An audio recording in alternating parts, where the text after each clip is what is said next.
We're going to call into session the Planning Commission meeting for September 7th, 2022 at 6:32. Let's start off with a roll call.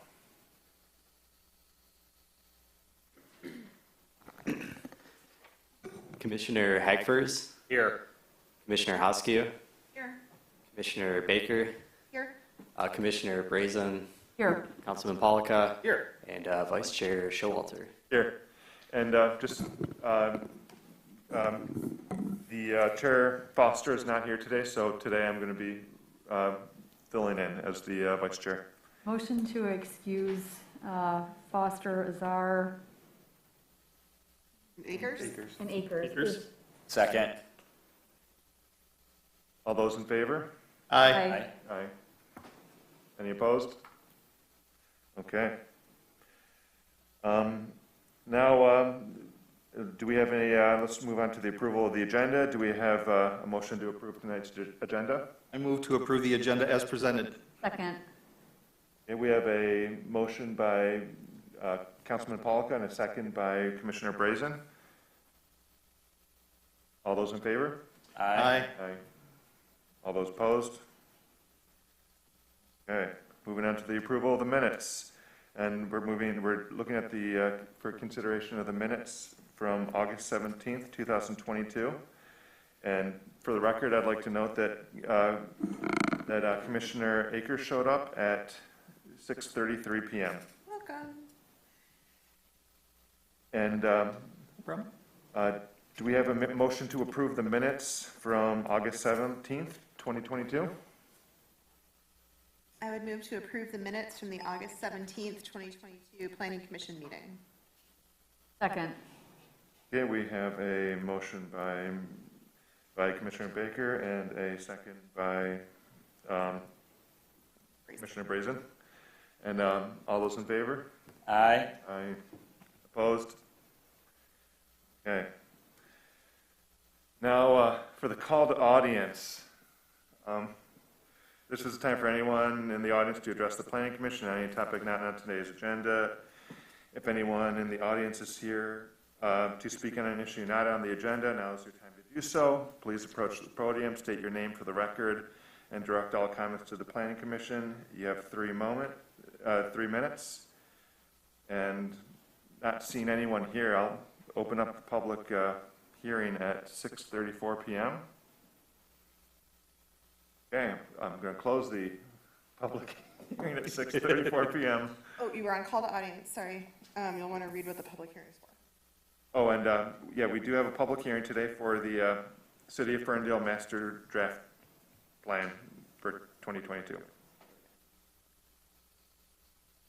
Okay, so. Open and close at Opening. 6:35. Yep, opening and closing at 6:35. Okay, now on to the public hearing. We have a public hearing tonight for Plan Ferndale, the 2022 City of Ferndale. You already did it. You just did it. Oh, just, No, he did. I, Call to Well, I audience. said he rolled into public hearing. Oh, okay. oh, okay. Well, Talk to staff then. Yeah, through the chair, we do a little introduction, and then at the end of that, we open up the public hearing. okay, that was the call to audience. Yeah. Sorry, my fault. Okay. You said both and I tripped you okay. up. That was my Excuse me. Well, for the public hearing for the Plan Ferndale 2022 Ferndale Draft Master Plan, this is an action item. First, city staff will introduce the item, then we'll open up the public hearing and take questions and comments from the audience. After we close the public hearing, we'll look to answer these considerations and comments, and as well as those from planning commissioners. So, not seeing anyone here, going to open and close the public hearing at 6:36 p.m. Oh, actually, no, we need to hear from this. Yeah, sorry, I apologize. I tripped up our chair. The city staff will present and then you'll open. Okay, so, sorry, go I ahead. apologize. Good evening, everyone. So I know you've seen this a couple of times before, and at our last meeting, we did have a different public comment, and we did have some members of the public here. They raised some really great points. So Roger, Christine, and myself went back to our consultant, Smith Group. We did massage the draft plan a little bit, so we did update it, and we did release the newest draft, which was in your packet. So that's updated. There's an updated appendix, updated action items. We included the comments that we've received from the discussion boards. So this is everything that's new. That being said, we do have a few additional items that we'd like to go through. A few of like the, I guess, last outlying items. We think that the plan is ready to go forward with an approval. You can do an approval with some conditions, which we'll get to those potential conditions. And again, your approval is a recommendation to the Planning Commission with any conditions. Then they would go on and they would do a final approval at a upcoming meeting. So I think I kind of went through this. We have an agenda, just a quick background, which we've all seen before, a few of those final items to discuss, and then we'll talk about the approval process, and then there's the public hearing. I think we've all seen this before, so what does Plan Ferndale include? It's kind of wrapped up with our climate action plan and our parks and rec plan.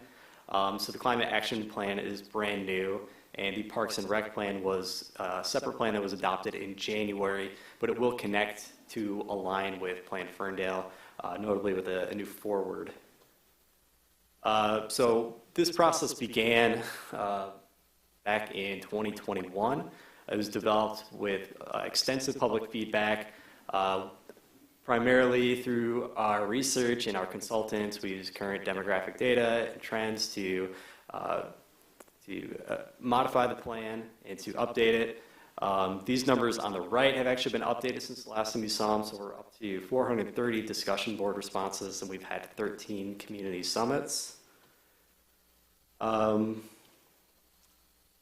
did we promote it? We did go through social media, posters and businesses, lawn signs. Actually, a few weeks ago, we put the lawn signs back out at the parks, and these have QR codes that take you right to planferndale.com. So that's where the updated versions of the plan are, along with the discussion boards. So this list has been updated since you last saw it too. So we did have some additional engagements. So we've been doing the 9 at 9 concert series as well as movies in the park. I know Christine and Roger recently went to Rust Belt and Drifter Coffee on a Saturday, or at least on the weekend, and they were able to promote it there. I've also included the 2 most recent dates that the Planning Commission saw it at August 17th, as well as the City Council study session on the 15th. So, like I said, I think the plan is pretty good. We're very happy with it. We're very pleased with it. There's just a few tweaks, and these are some of the outlying items that have been brought up at those 2 previous meetings. So we'd like to run through these, just let you think on them. And then we'll hold the public hearing, see if anyone from the public has any input on the plan. And then we'd like to go through these one at a time after that. So the first is the Marie Tot lot. This is located where Marie dead ends up to Kensington. So this is the southwest corner of the city. Kensington's about 2 streets parallel to the west from Livernois.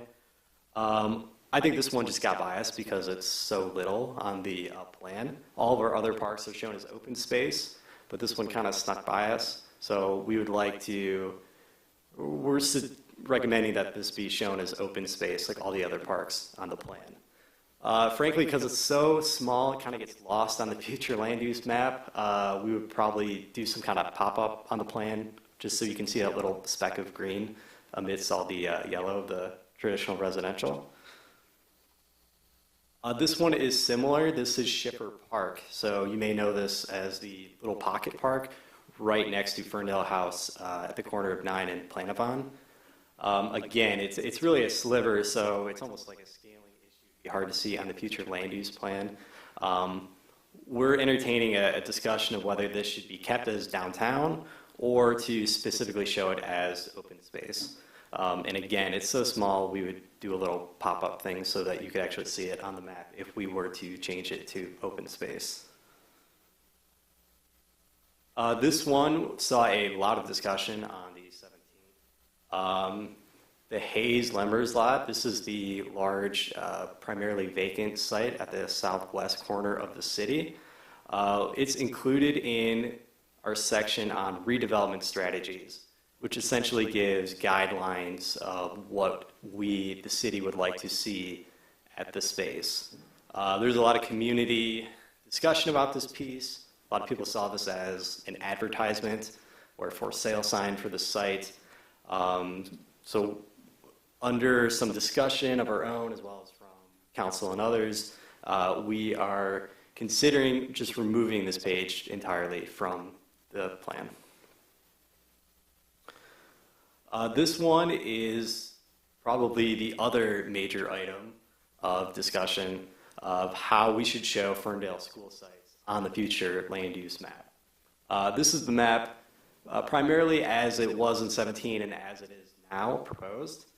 All of our school sites are shown as traditional residential, which is the yellow. The underlying zoning district for a school is generally some kind of residential, so that's why they're shown as on the map. There was some concern over using that designation, so we have presented a few options for you all. We can either keep it as it is and how it has been. We could create a new category called institutional. So this is that kind of like lightish blue color. So we would mark all of the Ferndale school sites as institutional. The intent description is public or pseudo-public uses such as schools and cemeteries that contribute to a network of neighborhood resources for learning and enjoying green space. So on this, not only are the schools colored institutional, but the cemeteries are as well. The final option is to create a new category of just public schools. This is pretty similar to institutional, except that it does not have the cemeteries. Can I, through the chair, I believe you also included the library under institutional. In a description, I know that in one of the documents you included schools, cemeteries, and the library. Right. Do you want to speak to that? Correct. So when Smith Group proposed the institutional, they used that, yes. When Smith Group created this, they did mark schools, cemeteries, and libraries. The library here that we're talking about next to City Hall is actually downtown. Mm-hmm. So we had a conversation today that saying libraries is weird because then it'll come up, why aren't they institutional? So we would probably, if this is the way you want to go, we would just remove libraries and it would say schools and cemeteries. Thank you.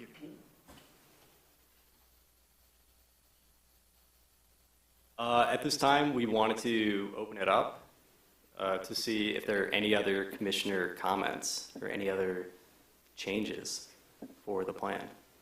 Well, let's start with open up the public hearing. I'm going to remove the old one and do the new one now since this is where it's supposed to go. So I'm going to open up the public hearing at 6:45 p.m. Seeing no one, I'm going to close the public hearing at 6:45 p.m. Okay, so any comments from the commissioners? Through the chair, one quick little housekeeping comment. On page 91 of the packet, but it's page 229 of the Plan Ferndale document, you have a random bullet point that needs to be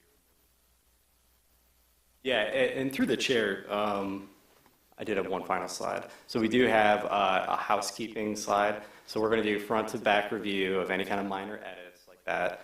And also our action plan got sent out. The revised action plan got sent out, and I think the departments are still reviewing it. So there might be some very minor edits to the action plan. But we did a little research, and I think the action plan is something that can be edited more simply. It doesn't have quite the same extensive review and approval process as the master plan. So that's something, it's more of a living document and something that we can, change if we have to. or by person? Let's take it by topic.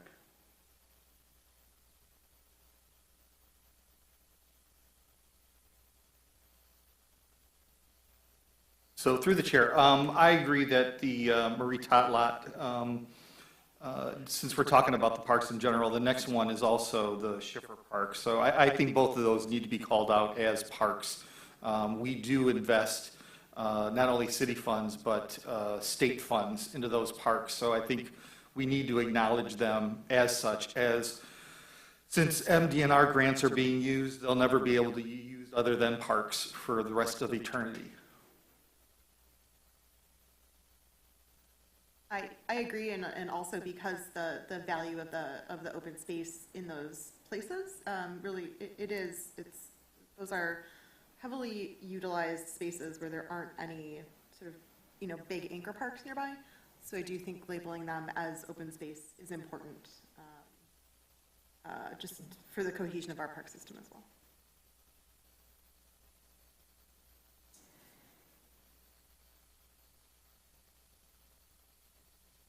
Checked off the wrong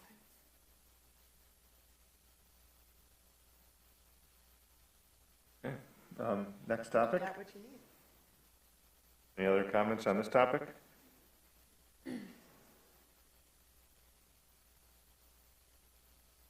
Yeah, through the chair, I think we're just looking for like a consensus. I don't know if we need to do like a straw poll vote or thumbs up. Okay, I'm seeing 7 thumbs up. I think that was for both the park changes. Correct. Yes. Okay, thank you. Okay, the Hayes Lammers lot slide, just get it out of there, in my opinion. I have a question because this was quite the topic. Sorry, I'm going back to my notes. Sorry, I'm going back to my notes from the last meeting, but was there any discussion with the property owner? There was.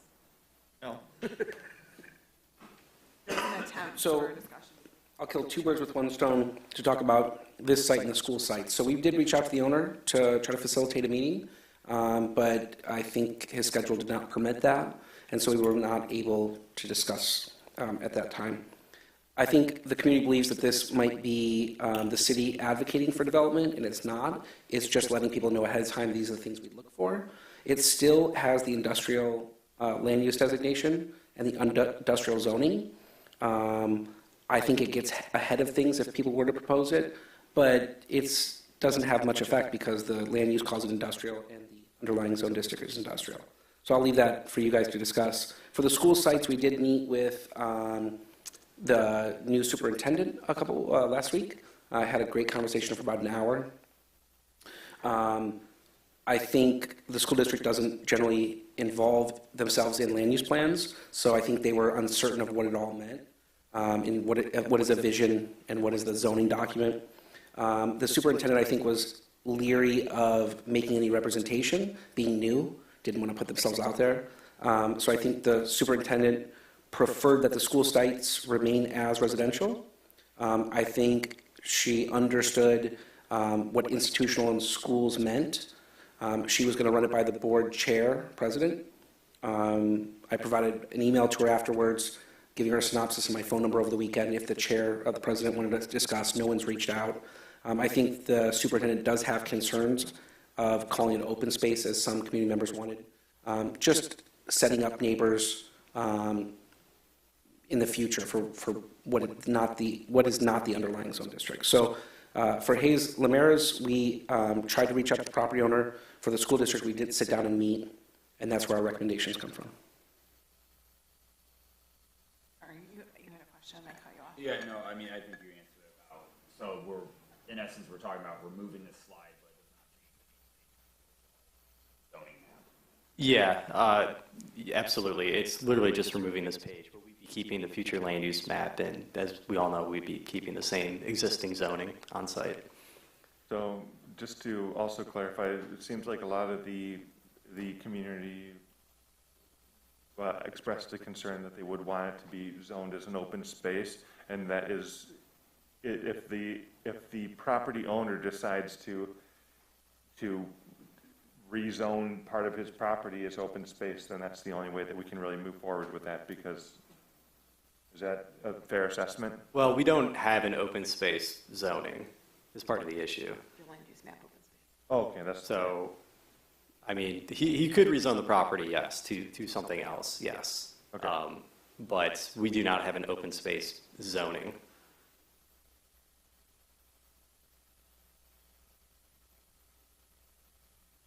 Yeah, Comfortable all removing good with it? page? 6 thumbs up for that. Rachel's had Up that. 7. I'm good with it. Okay, on to the next.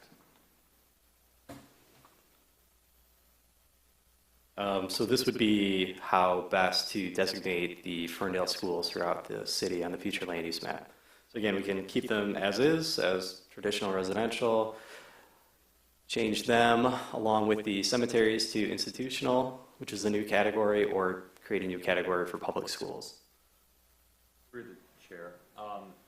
So I don't know if I would put cemetery and schools purview, because I don't know, I would almost say that cemeteries could in essence be open space, because We don't have an open space, though. But We don't have an well, open whatever space. the park is, what are we classifying the parks as? So yeah, I know we're getting a little jumbled up here. So we do not have a open space zoning, but we have an open space future land use designation. Okay, so I think then open space future land use designation, for the same feeling that Councilman Polka had about the parks being like they're funded, they're not going anywhere.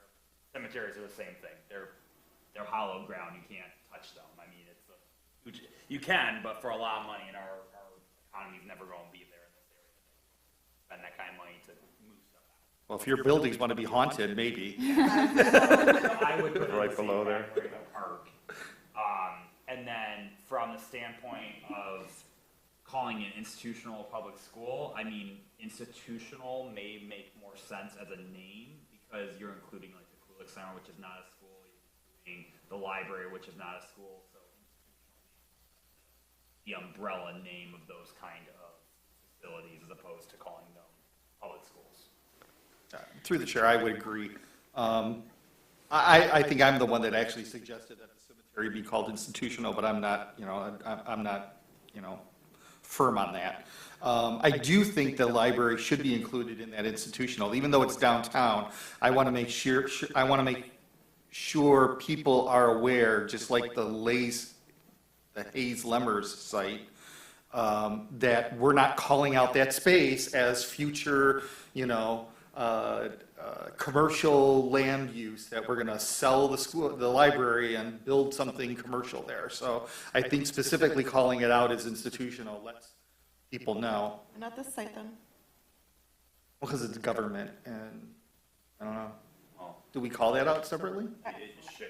it would probably go under institutional too, with this and the courthouse. And fire stations, and Yeah. like, that's right, that's kind of where institutional started to go in my head, was like, where does it stop? And when it comes to future land use planning, because of the things that are already included in traditional residential, which include public recreation, places of assembly, schools, like, I'm comfortable with the traditional residential. My focus was more on the green space and making sure that is at least future land use planned as green space. But the underlying zoning of traditional residential, because of how much it already encompassed, didn't bother me. It felt like if we were gonna go down institutional, there's probably a bunch more we'd probably put in there, was my thought. And Probably. that public schools might be too narrow. Probably. I think, I was thinking, not including the city-owned properties, the city-owned building properties, only because the task force is they're wrapped up and the report is being developed, but there's discussions about moving some facilities around and acquiring new space. And I don't know if we want to call out on the master land use that, some of these properties may change, and, where City Hall is could become a commercial building, and Why would you something want down it the to be? road that is commercial could become, I would agree. Sorry, finish your thought. no, that's fine.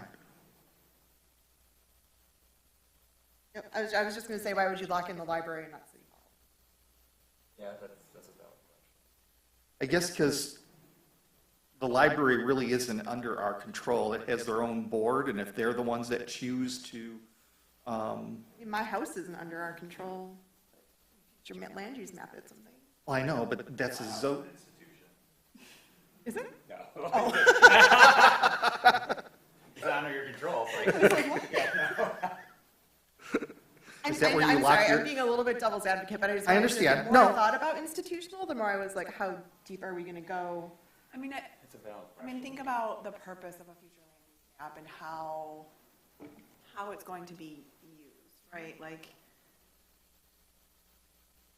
when you think about some of these institutional structures change their use, what does that mean for the surrounding property owners and residents, right? From a property value standpoint, as well as how they engage with that property, right? And so I think that is how we should be looking at this, and less about like the rigid structure of like, is this an institution or not, right? So for example, the school that was the community school, vacant community school in the Wilson Park neighborhood, right? When that school was torn down, it became residential. I'm assuming it was probably zoned residential, right? And so that was something that by right, they can build residential there, but that was quite the, I mean, I was on the planning commission at the time, quite the topic in my neighborhood about what was going there. And so I think I'm less concerned about public school versus institutional, but how a change of use on that site is going to impact the surrounding residents. That's really how the future land use map is, where it intersects with us. you want to say something, or can I comment on that? Yeah, because I wanted to comment on that Well, too. so like, I mean, the only reason why I think where I can see the institutional being important is like looking on the flip side. So like, let's say we close a fire station, we move a fire station somewhere else. We already have to go through a rezoning of that site, because there's not going to be another site that's just sitting institutional waiting for us to move the fire station. So then the existing site's going to have to go through that same redesign, or it's instantly going to be traditional residential. And in the case of, let's say, if we close Ferndale High School and move it somewhere else, the size of that building, if it's zoned traditional residential, a developer wouldn't be able to do anything with it unless they had to go through the whole rezoning process. So it's already kind of putting them either in the position of you rip down and build a single-family house, or you have to go through rezoning to bulk up the residential density of it and change the zoning of it anyway. So it's like, it kind of puts in that, I guess, kind of, it does put an extra step, but it puts in an extra step of allowing the site to be more than just residential when the time comes, and depending on which site it is, it kind of puts always in the forefront, saying, let's have a discussion about it. You know, a fire station's not going to be there. What could it be instead that would make sense for the neighborhood instead of just, single-family house and move on? Well, it's also one thing that, isn't that kind of more of a current land use map? Because we're not really trying, because the future land use map is trying to, from what I understand, trying to shape the community moving forward. And here's the kind of things that we would like in the community moving forward. We want to expand our urban residential. We want to do all these items, but putting schools as their own little dot exactly where they are is essentially just saying this is a current land use map. It's Exactly, I agree with that. Well, Boxing us into what the future, a school is always going to be in a residential area based on our zoning, right? And so I think it's more about, I'm gonna stop. No, I'm, oh, yes, I'm gonna stop. So I agree with you on the purpose of the master land use plan, but I also think that there's intention going forward. And when we look at the schools, is the intention to remove these schools to create opportunity for residential or for light industrial or commercial. I think calling out the schools shows that from a future land use, we have no intention of changing. We're not looking to promote these properties as potential residential in the future. That our intention is to keep them, and since they're really out of our control, if the school decides to sell the property, that's where the zoning map comes into play and says, well, that property is residential because that's what it's been zoned as. But for a future use, we have no intention of removing the library or removing the schools. That's not our intention. So they're going to stay this industrial or public school or whatever. But where the school goes isn't the purview of this body. They're not, they don't have to conform to city, to what our zoning is. They're their own entity. Mm-hmm. So calling them out as such on the future land use map brings a little hollow. It commits them to a site that we have no control. That makes sense? Well, I guess because my understanding is either of these, public schools or institutional, really have no weight outside of the master land use plan. When we look at the zoning, it's currently zoned as residential, all the schools. We can't all of a sudden change the zoning to say, well, this is now institutional, because there's no designation as institutional or public schools. It has to be residential or light industrial or commercial. Is that correct? I'm asking So Roger. You have a couple things going on. In Colorado, Michigan law is a little different, but we give land use designations for land outside the city that we might annex in one day. So we'll call it commercial. If somebody wants to annex in and be residential, we say, too bad, so sad, it's commercial or don't annex in. We don't have that here in Ferndale. Everything's annexed in, we're landlocked. So the only other reason you'd use the land use plan to address something is, for example, if someone had an underlying residential zone district, but the value really was industrial, you might put a commercial designation so that when they come through, you say, we're not rezoning you because it doesn't meet our land use plan. For all of these parcels, it's a little bit hollow in that it has an underlying residential zone district. So you can call it open space, you can call it never develop, you can call it school site, you can call it institutional. They have the underlying right to do the residential. The Wilson Park, to my knowledge, to speak a second about the school sites, if the school is going to use the site for school purposes, then we have no control over it. We'll try to participate in the planning process. We want them to engage the public. If they're going to use it for private purposes like development, then they do have to conform to our code. However, Wilson Park, my understanding is, they came through and did everything by right. So what I feel really bad is leading citizens nearby down a path that we're not doing. So for example, calling it open space, I think is going to cause a couple of issues. The first is the nearby neighbors are going to feel like that's a win right now.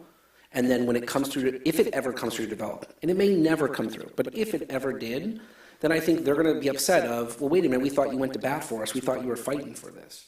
That's the first thing. The second thing I'm concerned about if we call it open space is somebody who's moving to town now, finds the land use plan, sees open space, thinks, oh, that's going to be open forever, and then buys a property based on that because they don't really know. Or I experience a lot of time realtors don't know what they're talking about. So they see it's open space, then they start spreading through the community, oh yeah, the Kulik Center, that's open space. And then we have misinformation out there. So I'm really hesitant to call them open space because I think it's setting people up for failure. The school and the institutional is sort of a happy medium where we're acknowledging it's important to the community. It has no underlying zone district. It's still residential. If it ever came up to develop, we'll say, talk to the school district. It's kind of a happy medium where we feel like we have some control over it, but we really don't. I think if we're being honest, is it has an underlying residential zone district. And in the previous plan, this was residential. And so, being honest, I think the land use plan should probably call it residential because that's the right they have. But I think we're willing to come partway and call it a different designation like institutional or school, that we live to fight another day if we have those opportunities. But the open space is the one that scares me.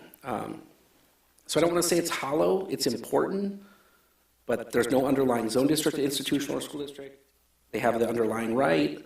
I just don't want people to be upset in the future. And we try to get ahead of problems all the time of where something's going to go. This may never come up.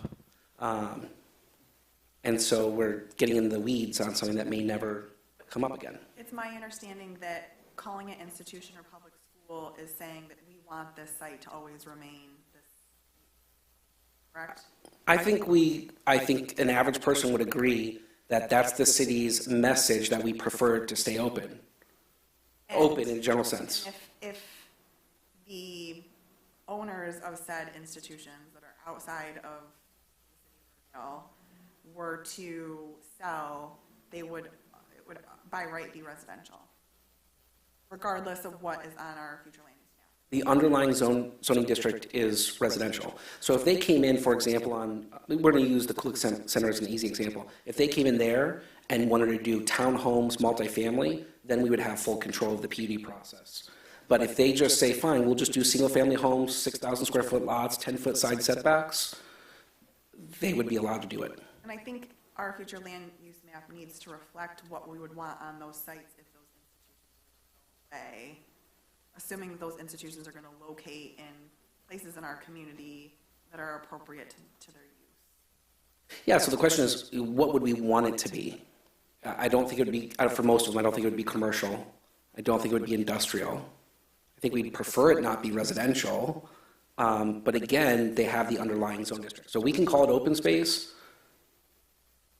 but when the time comes, if they meet it by right, we're going to be telling the public, sorry, what the land use plan says, they have an underlying zoning district. When I reviewed, I'm sorry, I was absent from the last meeting, but I did review public comment.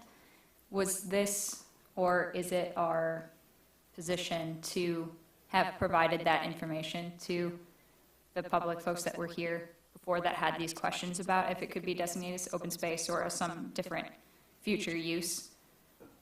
So I think the conversation is generally related around a specific property, the Kulik Center. What I want to be hesitant to is treating one property different than the others because those people came in. And so I'm doing a blanket, or staff is recommending whatever we do is blanket to all school sites because I don't want to treat one differently than the other because they were the loudest at that moment. Sure. I guess my, sorry to cut you off, my purpose of the question was, will we be following up specifically with those people to explain why, if, I guess, whatever conclusion we come to, that's the case, that we, to your point of, saying that we're zoning it as future use institutional or open space, if that's not something that can be enforced because the school system is a public or private entity. So I think that's up to the Planning Commission. In general, I think we explained at the last meeting the underlying zone district and the vision plan. Okay. Does the average person really understand that? I don't believe so, but I think Chair Foster tried to explain in the whole commission what the differences were. We have not followed up with people. Sometimes I'm hesitant to follow up because then they might think they get to decide what it is.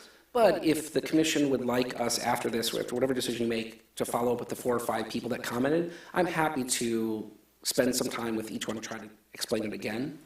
I don't know if that is our position, and if Commissioner Raker did give that explanation last time, I must not have understood that from the minutes. I was just curious, because we're talking about the misleading portion, or having folks understand. Would also not want folks to see it as staying traditional residential, to then be upset about that too. Just was trying to get my head wrapped around all of this. And through the chair, typically we don't reach out to people who have attended unless there was a specific request that they be contacted, or we offer to contact them. Typically, if through any meeting, if someone wants to follow up, they're welcome to come to a future meeting or look at the minutes, like you did at the last meeting, or follow up with staff or a member of the commission if they want to reach out. And maybe by lack of attendance today, it shows that people did understand it, or maybe they didn't. I don't really know what no one here means, but yes, we're available if, I think every person who came knows staff, and could have reached out, we could have talked more. To the chair. So I guess I'm now kind of confused now too. So we can call it whatever we want to call it. At the end of the day, if the school sells the Kulik Center to a developer, they can put up single-family houses, move on, life goes on. Is that pretty much what, regardless of what this plan says, And they, at this time, they can just go ahead and, unless they need to rezone the property, do multifamily, something outside the zoning jurisdiction, have reduced setbacks, any PUD, if we do then we have control. But if they're gonna do it by right, then absolutely true, we have to, for lack of a better term, stand down, process the application under our code, and they would be able to do it. so, this discussion, what we're talking about institutional public schools is just to, in essence, like, codify the situation of people freaking out to think that the Kulik Center could be gone and become houses, but at the end of the day, the Kulik Center could be gone and become houses. It could. I would say, So regardless of how we do this, it still will, because I mean, I guess then I'm almost changing my feeling about then why don't we just call it traditional residential if that's exactly what it could be ultimately? I mean, because I agree, if they want to do like townhouses or an apartment building, whatever, they have to go through the rezoning process. But if we call it public school, institutional, open space, whatever, and they still tomorrow say, we want to sell a Kulik Center to Burden, and a developer says, okay, great, I'm going to build 8 houses here because this space allows me to build 8 single-family houses. It's fine. They go along, they do what they want regardless of how the community reacts. I think- This is what we decide here.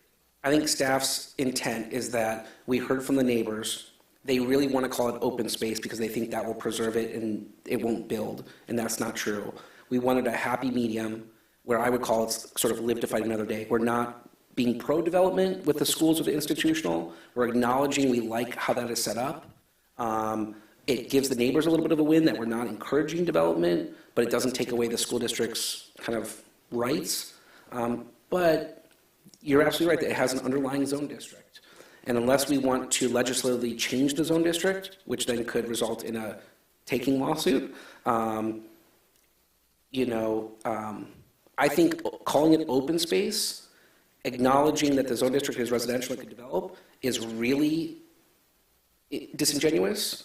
Where I think schools are institutional is not disingenuous, but it doesn't do much if the underlying zone district is residential. Yeah, but then I guess then going back to Chair Baker's comment about then why are we just calling it schools? I mean, I could live by a library. I would always prefer it to be a library, so let's call it that. I live by a courthouse, even though the city may sell it, or the city hall, they may sell it and move it on.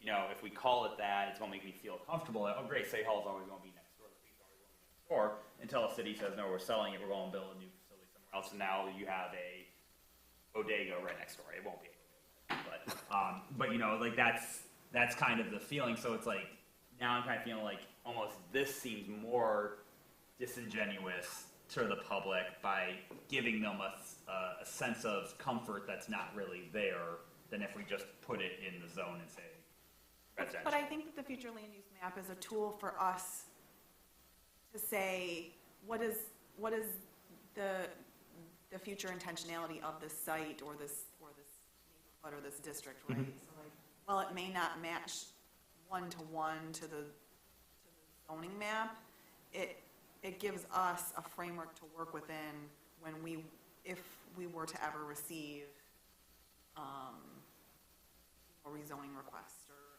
or a site plan or something like that.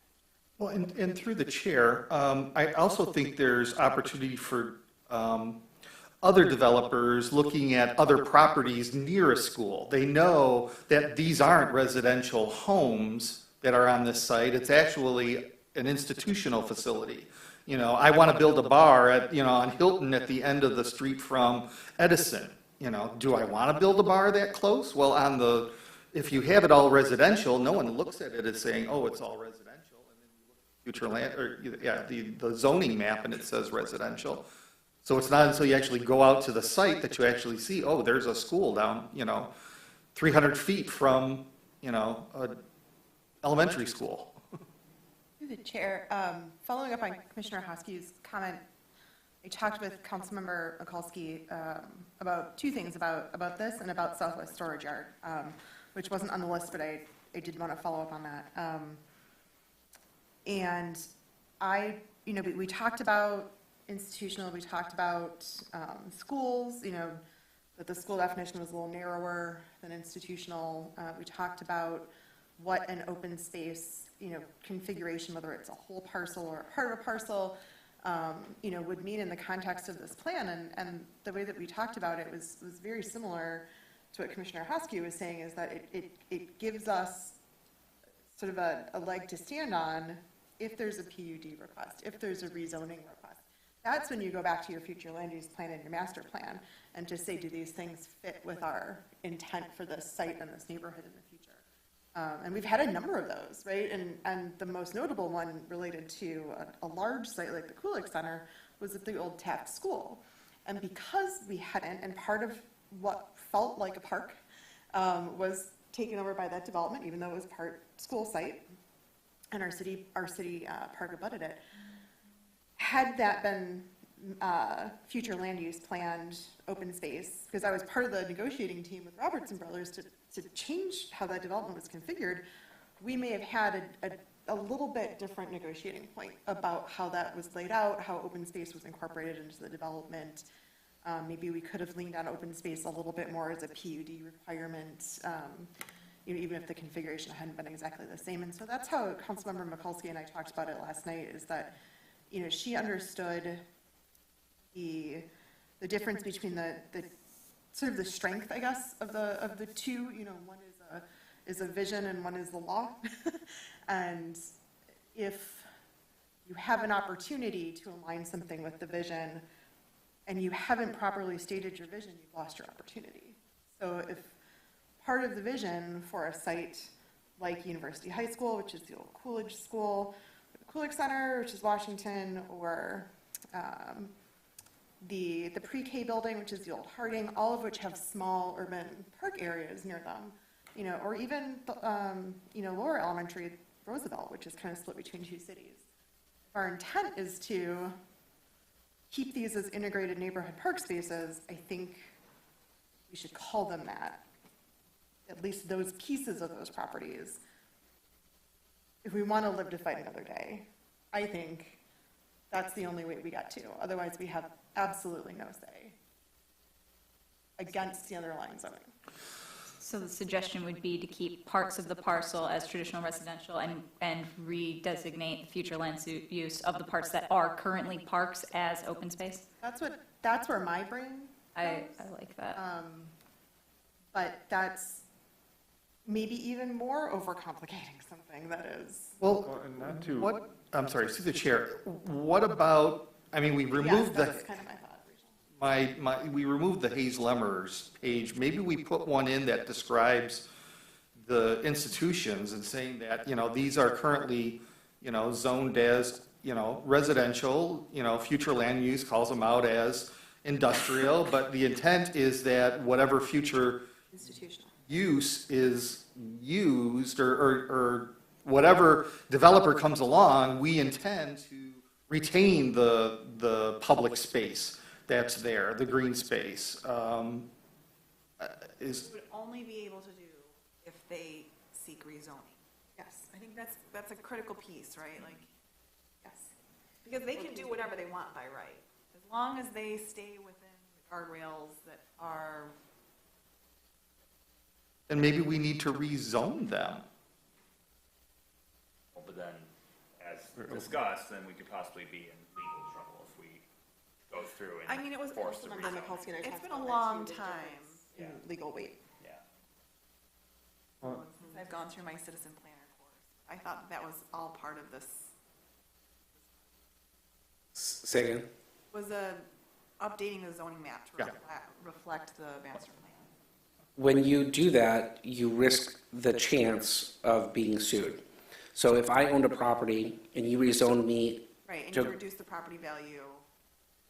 yeah, if you give me greater value of my property, I'm going to love you and think it was the best thing ever. If you reduce my rights, if I'm allowed to have multifamily and you tell me now it's only single family because it wants to benefit the neighborhood, then you're taking away something that I had a right to for others' benefits, and you've taken my property value. What about, I know we're talking about public schools. I know that there are other smaller schools in here, like Ferndale Montessori, and why are we making a distinction between public schools and charter private schools?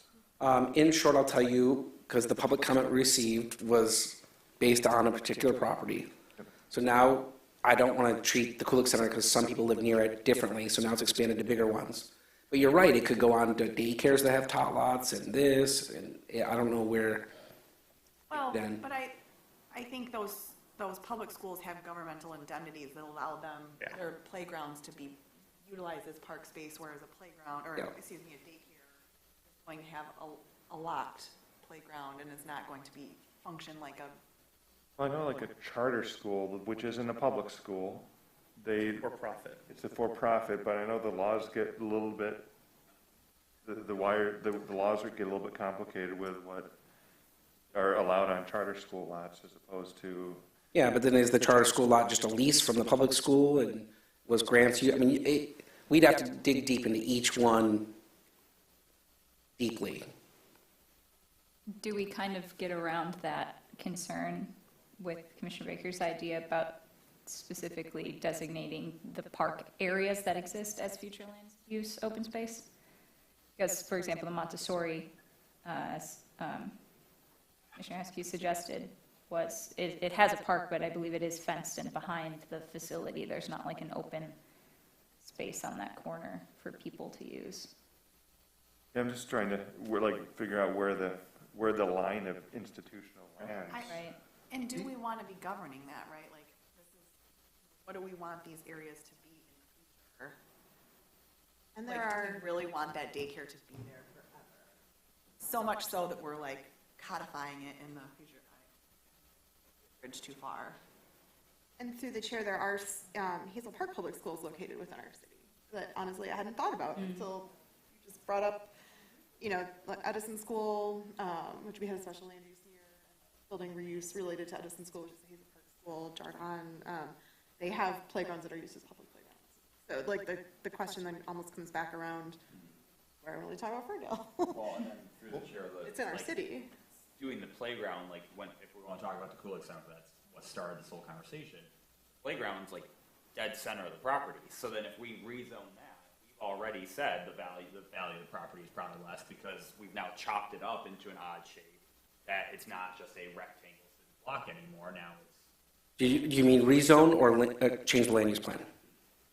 well, I mean, I think we were talking about calling that open space and then calling, but The future land use. Land use plan. Well, so, and Zoning would be a- actually, it's green space from Livernois to, what is that, Beaufield? The whole southern end of that property. So do you do that whole strip? Because that's what they consider green space. It's not just the little section where the park is, the playground equipment. So where do you draw the line? And again, that's where I think the industrial, or institutional, you just call out that property is different from the surrounding property, and there's no intention by the city to promote that other than what it's currently used as. But ultimately, the zoning ordinance, the zoning map dictates all. then going back to previous comment, then why is that any different for the fire station? Well, I think from my perspective, it's because we do know, based on the discussions that have taken place with the task force and that council has had, there is intention that there's going to be some land changes in government property. And you can call it out now, but that will change probably within the next 5 to 10 years. So then the only concern is could the schools be having the same conversation right now? Could be, but we don't have control over the school or the library. That would be their board, whereas council has control over its properties. So I go back to Kate's point. It's very formal here. Commissioner Baker. I go back to her point of like, someday I'm not going to be sitting here. It may be sooner than later. And this future land use map is signaling to that future me, or that future you, right, of like, what came out of all of these discussions? Like, what did we hear from the public that they want to see there? So, I mean, I think the spaces that are used by the public as green space we've heard from the public they want to preserve, and something, and I don't know if it's institutional or public school, it sounds like it's not traditional residential, needs to be identified in the future land use map to let the future person sitting in this chair know, like, if you're going to be reviewing a PUD or a site plan, these are the things that the community cares about. The old growth, the green space. They may not have access to said space, but they want it to have the same feel. And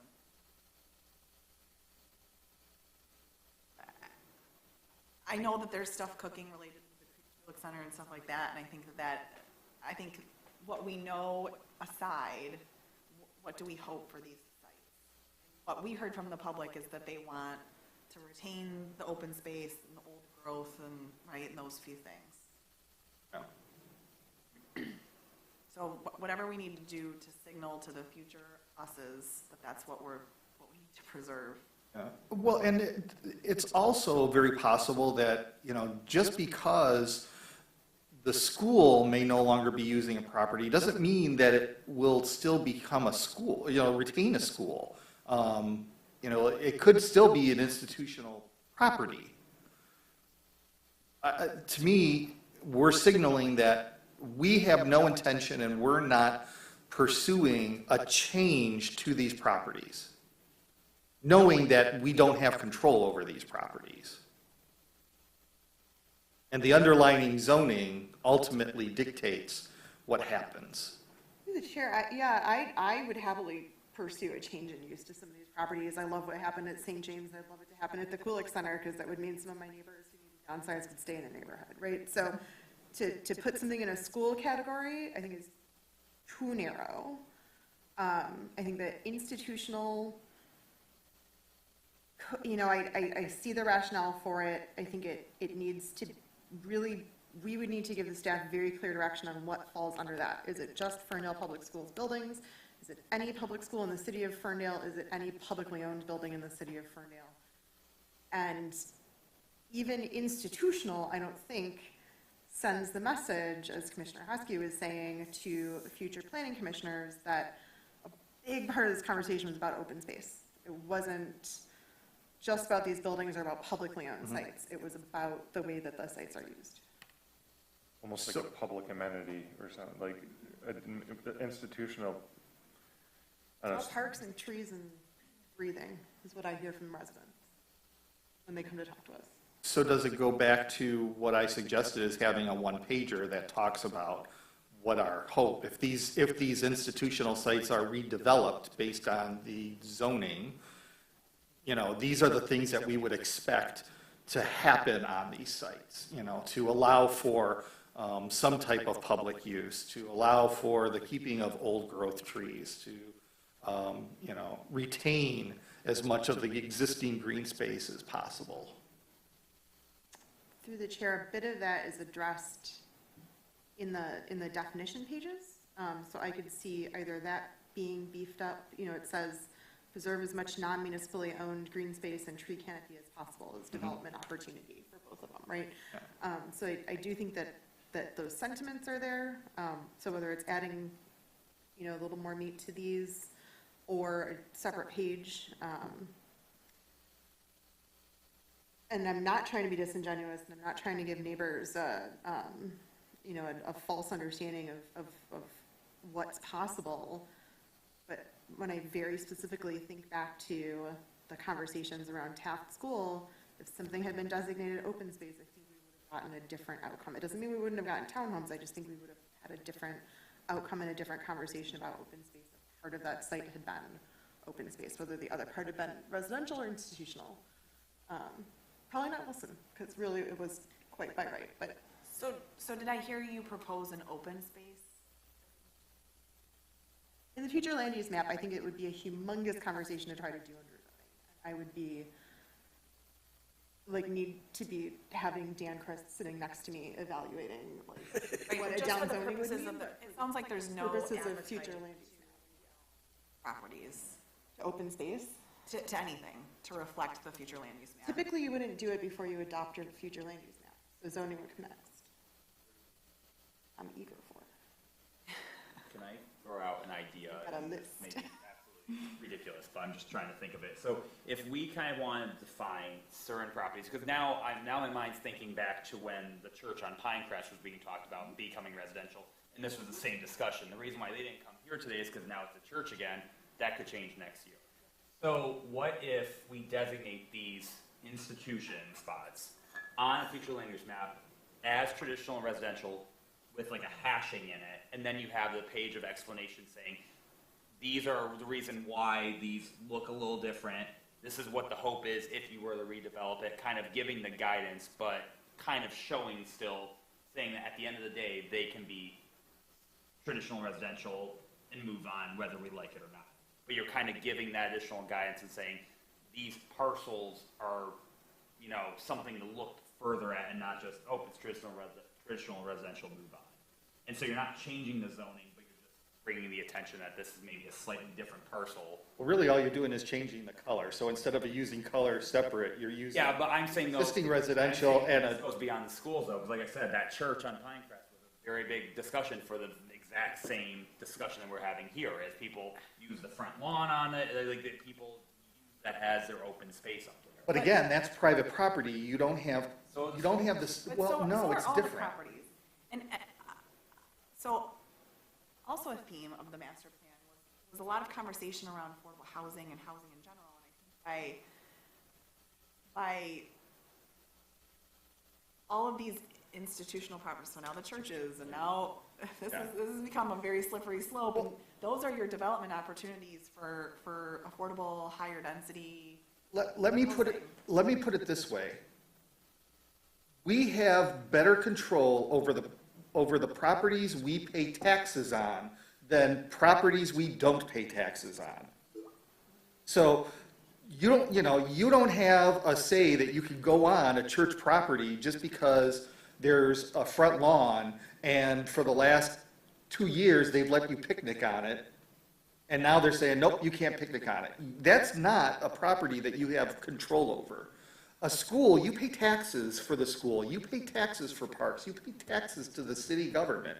Those properties, you have the right to be on those properties. That's the big distinction between a Montessori school or a church and the public schools. The open space? Open space in the Or future. public land. space. I need someone to recap where we are. Advocating for it, I'm fine to be outvoted. but- I'm with you. I'm feeling open space. Well, I would, That is what the community cares about. That's what we heard from the. Is there maybe a happy medium between Commissioner Heifer's ideas and Commissioner Baker's ideas in that hashing it, I mean, I was thinking about it, hashing it yellow and green is like a really terrible design choice, but that it has that caveat built in that we want to preserve it as open space, but want to acknowledge that it's not enforceable in some cases. so going after what Commissioner Hackford says, I don't know what our residential pieces say for all the residential, but I'm going to assume a lot of them talk about sort of pro-development. It's not preserve, I don't know that it says preserve a lot of stuff. So that could be a happy medium where we call it residential slash institutional, have a different offset of yellow or whatever color, and both acknowledge the residential underlying zone district, but also acknowledge its important community asset. It provides recreation, it provides trails, it provides reprieve from city life. I think it also warns developers, like if you were to approach that property and try to say, oh, I'm just gonna build a bunch of single family houses, like you may be able to do that legally. You're gonna have quite a uproar in the community and it's gonna probably be a mess trying to develop that. I mean, so it's like, it's kind of already bringing that attention saying, you need to be a little more delicate with this. This is not just a run-of-the-mill piece of property you just redevelop. I think it protects a couple fronts. The first is if anyone ever wants to rezone or get a PUD, then it's not just residential, although they still have their underlying residential if they want to go that route. So it kind of, it puts people on notice, it acknowledges to the neighbors the importance of the sites, that could be a happy medium, residential/institutional. But it's got to stop somewhere. So, I'd say the school sites, because everybody's land that someone else enjoys is important to them. The in front of the church, it's important to me. But it would be never ending. You'd have daycares and little trails and everything. You just need direction. We can do anything you'd like. Just going. What's the thumbs up for? Thumbs up for I it. just said, If I'm you- with it. Like if you had to make a motion right now, how would it sound? Because I was looking back to the traditional residential in the main plan, sorry.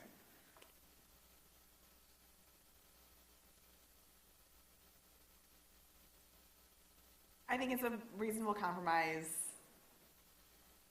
The colorful compromise? colorful compromise. That's my thumbs up. I will add, in the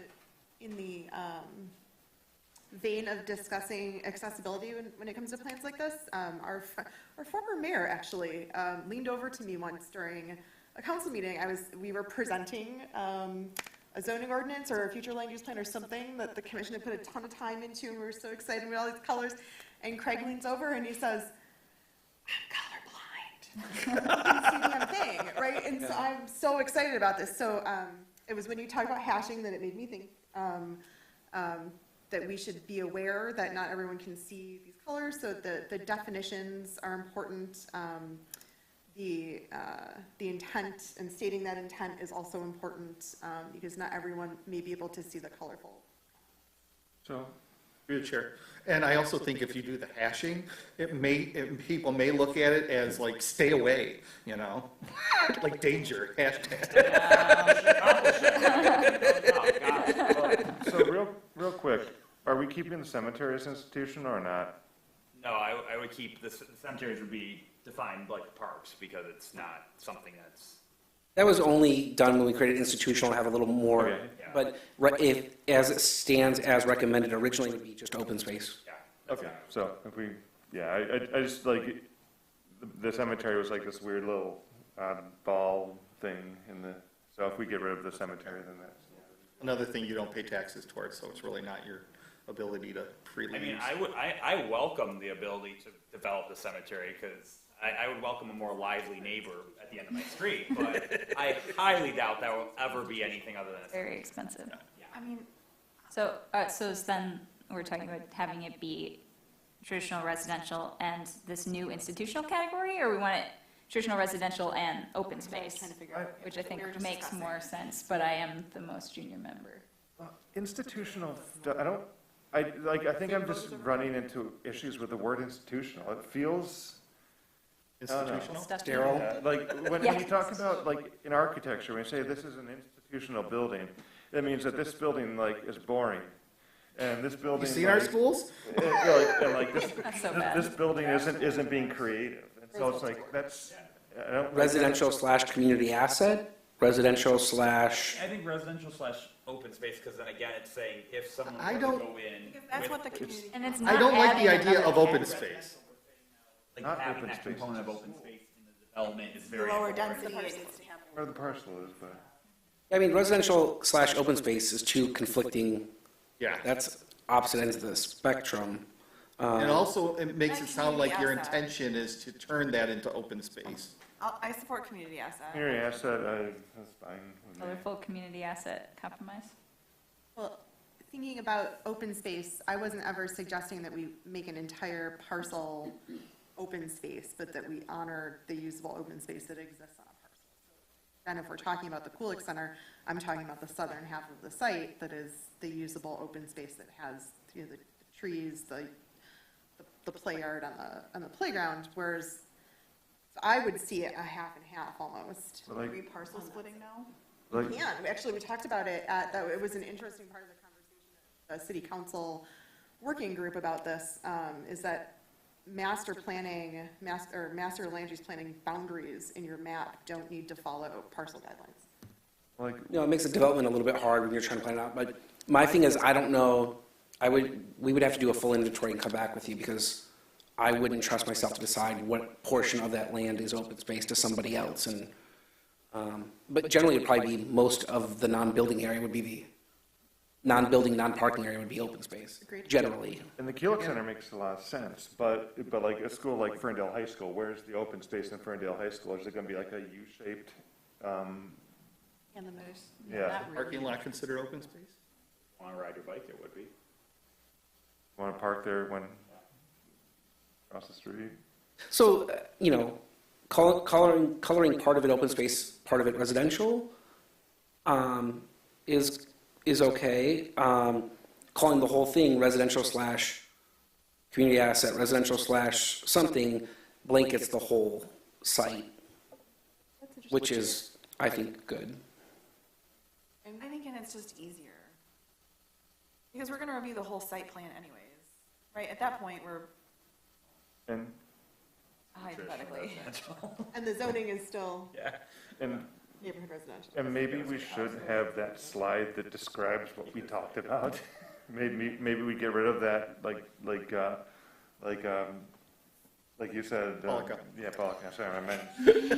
What the guy in the end said. Yeah, what Polka said.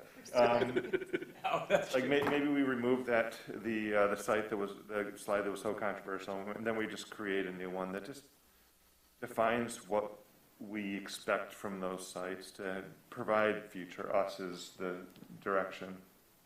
I would encourage us to consider, and I'm not trying to open a new can of worms, but the Hazel Park schools on the east side of Ferndale one is directly adjacent to our biggest community park at Martin Road. The other is further north in that quadrant, where there are not a lot of other neighborhood parks, and I know the playgrounds are used in exactly the same way the Kulik is. So what's the thought on other schools in our city, but not in our district? Same. We pay taxes. Yeah. In your definition, we pay taxes, so it should be included the same. If you live on that side of Yeah. the Yeah, if boundary you live on line, that side, yeah, sure. I wouldn't, I don't. are you asking if we would differentiate between Ferndale schools or Hazel Park schools? Yes, isn't it? No, That's they're why all we treated need the fair. to- That's why we didn't call it Ferndale Public Schools. It's all school sites. They just, I don't think they were in the map, were they? If they weren't, we would correct it because it should apply to, it doesn't matter the Yeah, district. Edison's on there as well as, Oh, I'm looking at the wrong thing. Oh. Sorry, I'm flipping back and forth between the big plan and the, oh, I see Edison. yeah, right next to Lennon Park.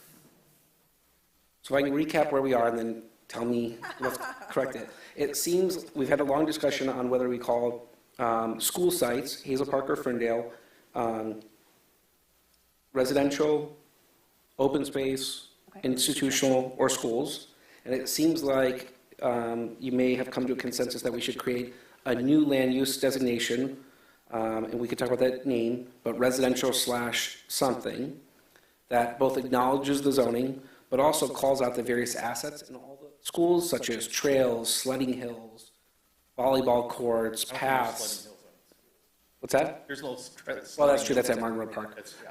But we could look at each school site and figure out what are the assets, tot lots, you know, baseball fields, and call them out on the land use page.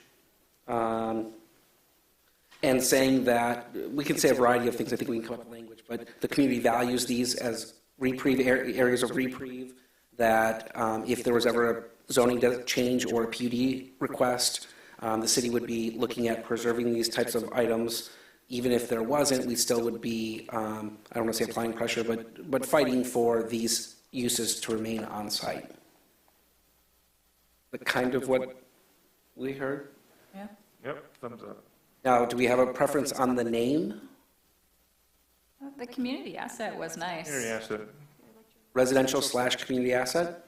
So, And a dashed Yeah. the crosshatch?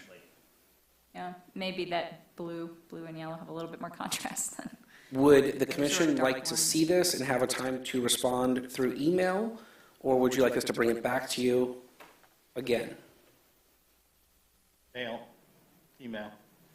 Before it goes to council, you mean? Yeah, just to make sure everyone's on board. I don't want to, Email for the visual, but I think that would be probably fine. So we just need to include that in the motion, that, and, Adopting. yeah. And if there were concerns, then we would bring it back? If we heard some concerns about what we proposed? Yes. Correct. Okay. With that said, I got a couple other things. Consideration of any additional planning commissioner comments? Any other things to note to talk about On this item? on the land use plan in general, minus the things we've already kind of dealt with? Through the chair, I only had one, and that was just to let the commission know that I talked with Councilmember Mikulski about the Southwest Storage Yard, and she agreed after we talked through it, because it's one of the special features of that site, including all the utilities that are buried there, and you know, the neighboring uses, we've got a community neighbor, we've got a school neighbor, and there's a very robust city land disposition process already in place that involves some community visioning and discussion by council before anything would ever be sold. She is comfortable that the traditional residential designation, because it includes parks and community centers, other institutions, as well as single family and missing middle residential, would fit just about anything, you know, that she had been thinking of. She came to talk about, you know, how to make sure that our communities are better knitted together, and after we really talked through what is the vision for traditional residential, she agreed that there didn't really need to be a change. Yeah, I thought part of her comment was also on that site, if it develops, not turning its back on Royal Oak Township. Since the city controls that, I would envision council would control that and would have passionate ideas about how that is to develop if it ever does. I let her know that you had shared some of that process with me about disposition and issuing RFPs and stuff. Through the chair. So the task force, the facilities task force, has recommendations that will be in the report about this property.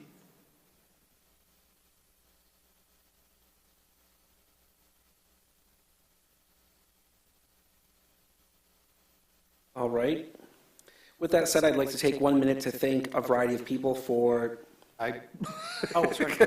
So Talking about the task force? Pardon? You're talking about the task force? What? I'm sorry, there was a sidebar and I got lost. You were talking about the task force? Oh, I just mentioned that the task force does have recommendations for the southwest storage yard that will be in the report. But the one thing that I wanted to ask in regards to the plan is the very last attachment says Plan Ferndale comments. There's about 5.5 pages of various comments that were provided. A number of them were provided after the last time that we reviewed this document, after the August 16th. And I want to know if those were all considered, and if not, which ones were not considered to be included. I would have to discuss that. I do not have an answer. I'd have to Well, run I through can, them. I can share with you that all of those were submitted by council members. So these may come back when this comes to council. If they were not addressed, they'll probably be readdressed at the council meeting. I believe we did address the council member comments. Some of them were applicable, and then some of them were just informational. Some of it related to the climate action, or the action plan. Yep. We can take a look at it just to make sure. I would double check it and just be prepared that if it wasn't addressed, that it may come up from one of the council members that submitted it. Do you have any comments on that?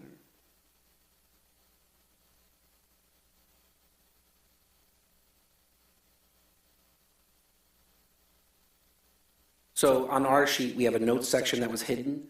I think we have notes that some of them were addressed or addressed somewhere else already in the plan.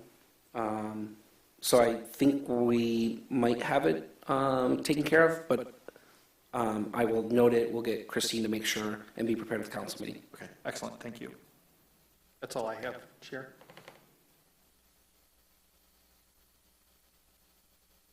Okay, I'm gonna wait for Sure, I can, Before making a motion? I'll jump in for a second. I just want to take an opportunity to thank everybody who was involved in the land use plan. I think it's important that the state has this in the Zoning Enabling Act, that it has to be reviewed every 5 years. I think it keeps community members involved, transparent, keeps council involved in planning commission. I want to highlight some people. I could highlight everybody, but I want to highlight a couple people. First with planning commission, Chair Foster and Vice Chair Showalter and Councilor Pollica, Commissioners Hagfors and past Chair Baker, and Commissioners Akers, Azar, Brazen, and Hoskew. I want to acknowledge the council for their time invested in this.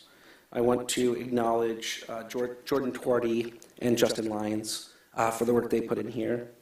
I definitely would like to thank Christine Ross for her handling of this at a difficult time, and for Kyle's work on it as well. And a couple other people, to the city manager and assistant city manager, to Julia Taylor and Lynn Geiner, to Quinn Ziegler, just keep people I pointed out, the department directors that were involved in this, the steering committee as a whole, and Smith Group for their work. So I just want to say thank you to everybody.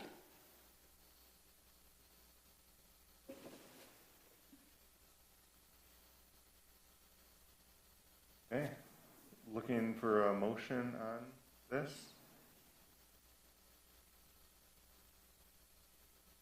Motion need to include all of the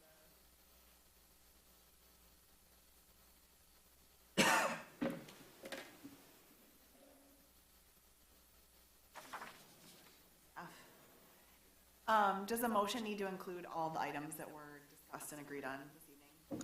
Yeah, I believe we discussed including them as a condition, right? Yeah.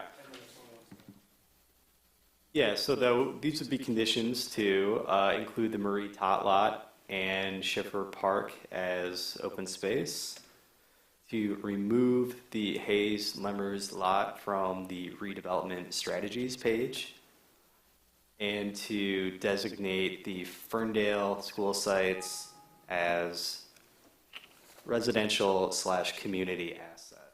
School sites in Ferndale. Yes. Yeah, any miscellaneous housekeeping and spelling errors items.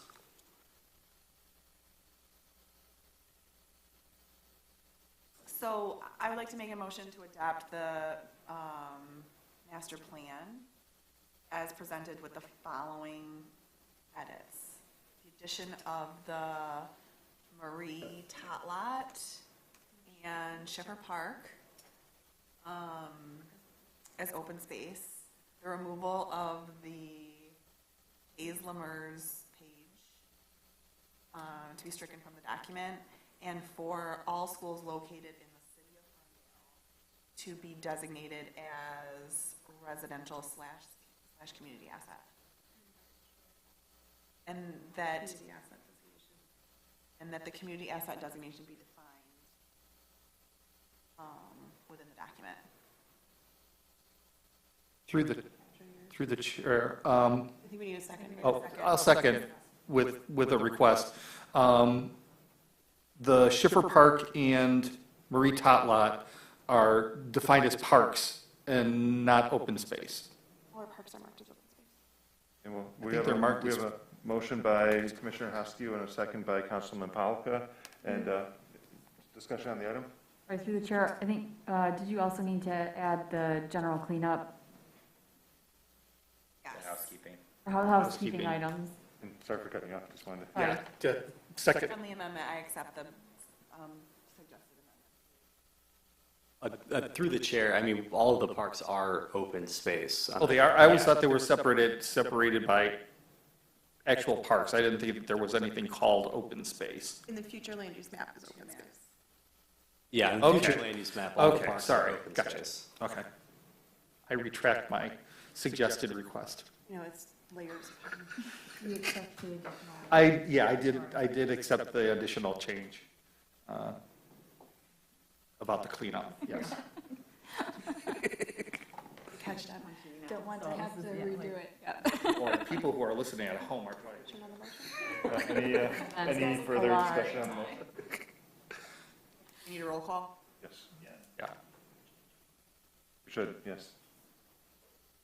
Okay. Yeah, I think, is there any more discussion on the Thumbs motion? up too, is that good? Okay, then let's go for a roll call vote. Okay, Hagfors. Yes. Askew. Yes. Baker. Yes. Akers. Yes. Brazen. Yes. Polika. Yes. And Showalter. Yes. Okay, motion passes. We did it. Go team. Okay, then let's move on to item number 6, administrative items. Is there anything from you guys? No? Then item number 7, commission items. Are there any items from any of the commissioners? Thanks to the planning department. This was a beast. And congratulations, Vice Chair, on this successful meeting. Okay, well,